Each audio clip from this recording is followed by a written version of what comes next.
Assalamualaikum warahmatullahi wabarakatuh.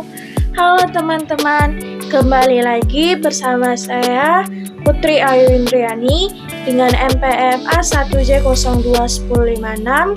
Saya berasal dari Prodi Pendidikan Nonformal Universitas Bengkulu dengan dosen pengampu Dr. Muhammad Kristiawan Magister Pendidikan. Kali ini saya ingin membahas tentang quality management. Konsep dasar Total Quality Management. Total Quality Management atau TQM merupakan suatu usaha keras yang membutuhkan kerjasama dari semua instansi pendidikan terkait perwujudan mutu dalam lembaga pendidikan atau sekolah.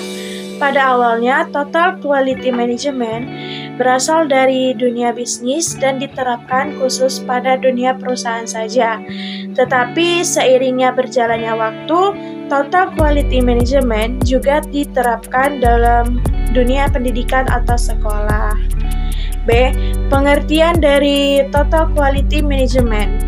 Menurut Zahro, pada tahun 2013, TQM merupakan suatu pendekatan dalam usaha memaksimalkan daya saing melalui perbaikan secara terus-menerus atau continuous improvement atas jasa manusia, produk, dan lingkungan. Menurut Nasution pada tahun 2000, TQM merupakan suatu pendekatan dalam menjalankan usaha yang mencoba untuk memaksimalkan daya saing organisasi melalui perbaikan terus-menerus atas produk, jasa, tenaga kerja, lingkungan, dan proses. TQM paling tidak terdapat 4 konsep dalam TQM, yaitu ada quality, kepuasan pelanggan, perbaikan secara terus-menerus, dan menyeluruh di semua komponen organisasi. Salah satu dari konsep dasar Total Quality Management dalam pendidikan ialah konsep tim, yang artinya para anggota organisasi pendidikan dan satuan pendidikan bekerja sama dalam kelompok-kelompok kecil untuk mencapai suatu tujuan yang ditetapkan dalam fokus dalam konsep TQM. Organisasi dipandang sebagai suatu sistem yang memiliki input, proses, dan output. Produk merupakan hasil dari proses yang menggabungkan paling sedikit 4 unsur, yaitu ada mesin, metode, material, dan manusia. Suksesnya implementasi Total Quality Management di lembaga pendidikan didasarkan pada 5 kunci, yaitu ada visi, ada strategi dan tujuan, tim, alat, dan 3 Cs of Management yang meliputi budaya, kultur, komitmen, dan komunikasi. C.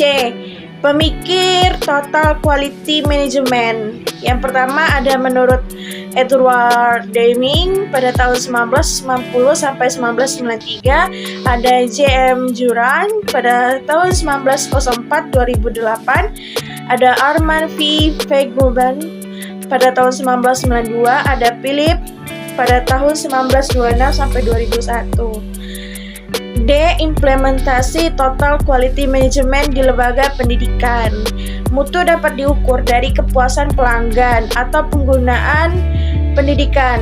Beranjak dari hal tersebut, menurut Zahro, pada tahun 2013, ada beberapa hal yang harus diperhatikan dalam mengimplementasi Total Quality Management, yaitu adanya perbaikan secara terus-menerus. Perbaikan dilakukan senantiasa secara terus-menerus oleh pihak lembaga pendidikan ke arah peningkatan yang lebih baik. Yang kedua, adanya standar mutu. Standar mutu ini bertujuan untuk sebagai dasar atau landasan dalam pengembangan mutu. Dengan adanya standar, lembaga pendidikan berusaha mengembangkan lembaganya. Yang ketiga, adanya perubahan budaya atau kultur. Pada tahap ini, lembaga pendidikan harus pandai-pandai memilah budaya yang baik dan tidak untuk lembaga pendidikannya. Keempat, adanya perubahan sebuah organisasi. Organisasi harus diarahkan pada peningkatan mutu pendidikan. Semua anggota harus aktif dalam melakukan peningkatan mutu. Dan yang kelima, adanya usaha untuk mempertahankan hubungan baik dengan pelanggan. Ada pengertian leadership, ialah kualitas yang harus dimiliki oleh seorang pemimpin dalam kegiatannya mempengaruhi perilaku orang banyak agar mau bekerja sama dalam mencapai suatu tujuan. Yang kedua, ada pengertian dari rekrutmen dan pelatihan. Staf yang bertugas harus memiliki kompetensi agar dapat melaksanakan tugasnya dengan baik. Yang ketiga, ada pengertian dari sistem reward lembaga. Perlu untuk merinci kebijakan yang menyangkut kesempatan yang sama dan metode serta prosedur yang digunakan untuk mencapai tujuan. 4.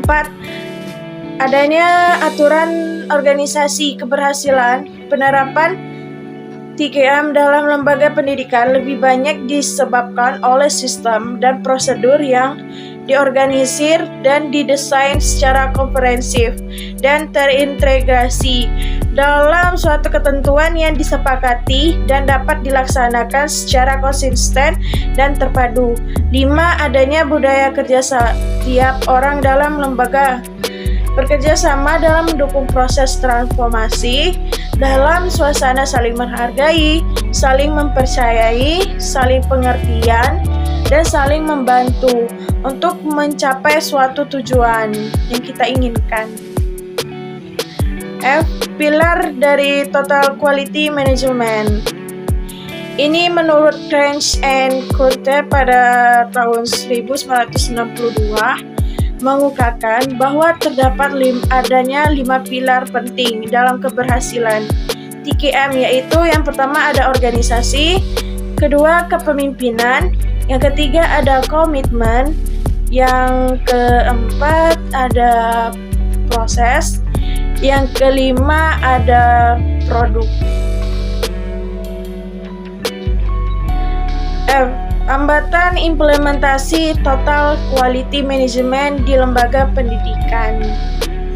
Setidaknya terdapat 2 faktor yang dapat menjelaskan mengapa upaya perbaikan mutu pendidikan selama ini kurang atau tidak berhasil.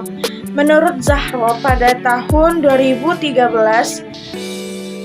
yang pertama ada strategi pembangunan lebih bersifat input oriented.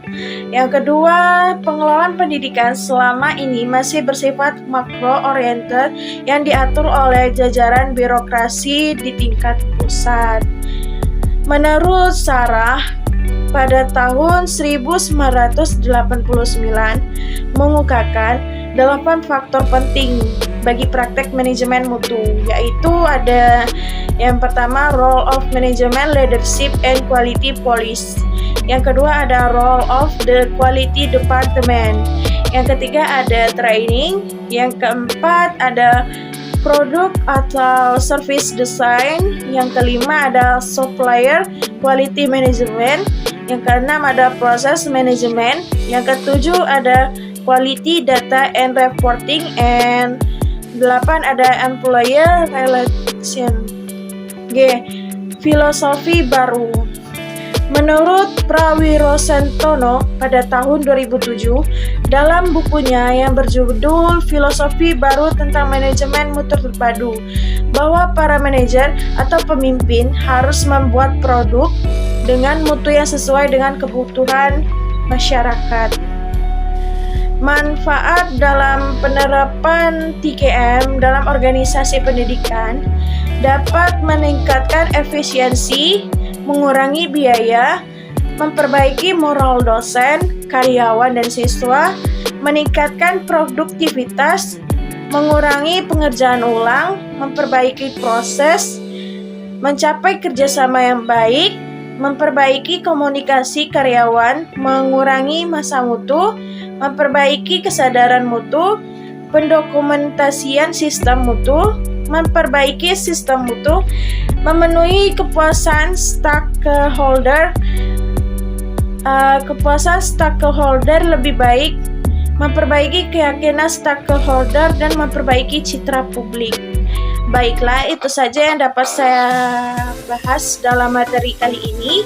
Saya banyak-banyak mengucapkan terima kasih buat yang sudah menonton video saya. Untuk menutup dari video saya ini, ada pantun yang kiranya pakaian dari kain dipakai ketika lebaran. Jadilah kamu anak yang rajin, banyak ilmu, banyak teman. See you next time.